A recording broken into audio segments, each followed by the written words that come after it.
Hi friends, welcome to foodies byte. இன்றைக்கி என்ன recipe பார்க்க போகிறோன்னா குழி பணியாரம் தான். அதுவும் டில்லி லீஃப் வச்சு செய்ய போகிறோம். ரொம்ப சூப்பராக டேஸ்டான பஞ்சு போல் பணியாரம் எப்படி செய்கிறதுன்னு பார்க்குறதுக்கு முன்னே என்னோடய சேனலை சப்ஸ்கிரைப் பண்ணிவிட்டு பாருங்கள். பக்கத்தில் இருக்கிற பெல் ஐக்கானை கிளிக் பண்ணிவிட்டு பாருங்கள். அப்போ தான் நான் போடுற புது புது வீடியோ நோட்டிஃபிகேஷன் உங்களுக்கு உடனே வரும். இப்போது வீடியோக்குள்ளே போகலாம். அடுப்பில் பேன் வச்சுருக்கேன். பேன் நல்லா ஹீட் ஆகட்டும்.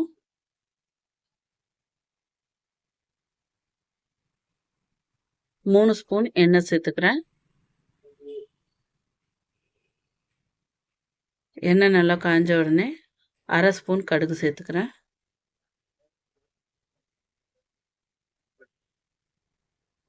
கடுகு நல்லா பொரியட்டும்.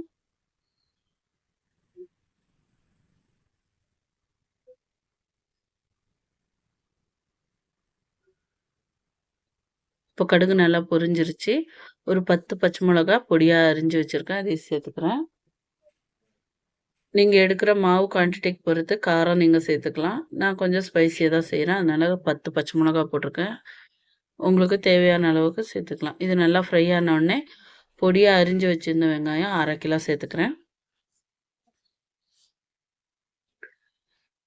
பச்சை மிளகா வெங்காயம் எல்லாம் நல்லா ஃப்ரை ஆகட்டும், அந்த அளவுக்கு ஃப்ரை பண்ணிக்கலாம்.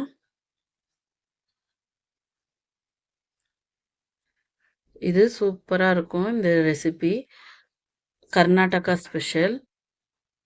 இந்த கீரையில் இட்லி எல்லாம் கூட செய்வாங்க, அவ்வளோ டேஸ்ட்டாக இருக்கும். இப்போது வெங்காயம் இந்த அளவுக்கு ஃப்ரை ஆகிருக்கு.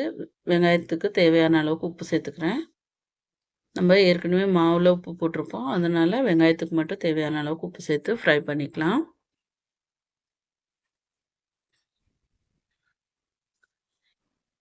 இது டில்லி லீஃப். இதை நல்லா பொடியாக அரிஞ்சு க்ளீன் பண்ணி வச்சு பொடியாக அரிஞ்சு சேர்த்துக்கிறேன். இது நல்லா மிக்ஸ் பண்ணி ஃப்ரை பண்ணிக்கலாம். இதோட பச்சை ஸ்மெல் போகிற அளவுக்கு ஃப்ரை பண்ணணும். அப்போ தான் இந்த ரெசிபி நல்லா டேஸ்ட்டாக இருக்கும்.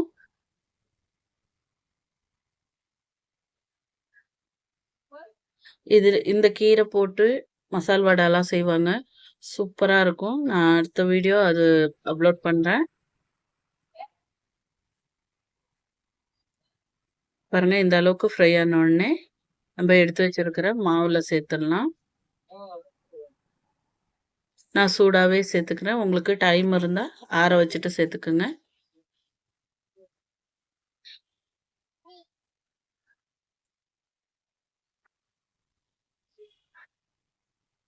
கீரை சாப்பிடாத பசங்கள்லாம் கூட இந்த மாதிரி பணியாரம் செஞ்சு கொடுத்தீங்கன்னா ரொம்ப டேஸ்ட்டாக சாப்பிட்ருவாங்க. நம்மளுக்கும் பசங்களுக்கு ஹெல்த்தியாக கொடுத்த மாதிரி இருக்கும். பாருங்கள், இப்போ நல்லா மிக்ஸ் பண்ணி விட்டுடலாம். இப்போ உங்களுக்கு எந்த அளவுக்கு தண்ணி வேணுமோ அந்த அளவுக்கு தண்ணி மிக்ஸ் பண்ணி மாவை கரைச்சிக்கலாம். வெங்காயம் எல்லாம் சேர்த்த உடனே மாவு கட்டியான மாதிரி இருக்குது, அதனால் நான் கொஞ்சமாக தண்ணி சேர்த்து மிக்ஸ் பண்ணிக்கிறேன். இப்போ குழி பணியாரம் ஹீட் பண்ண வச்சுருக்கேன். நீங்கள் நெய் வேணுனாலும் சேர்த்துக்கலாம். நான் எண்ணெய் தான் சேர்த்துக்கிறேன், கொஞ்சமாக சேர்த்துக்கிறேன்.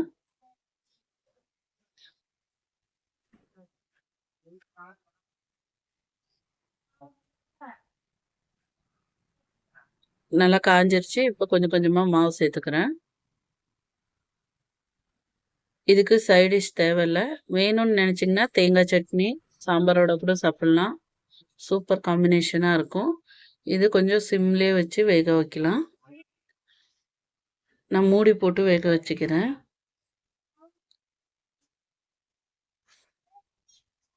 பாருங்கள், நல்லா வெந்துருச்சு. இப்போ திருப்பி விட்டுறேன்.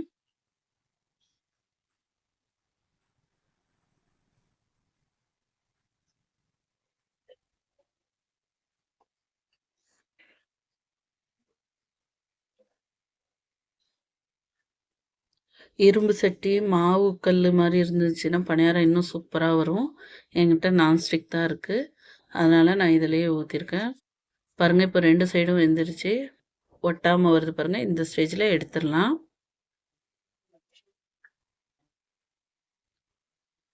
இந்த பணியாரத்தில் இந்த கீரையோட ஃப்ளேவர் சூப்பராக இருக்கும். நீங்களும் செஞ்சு பாருங்கள்.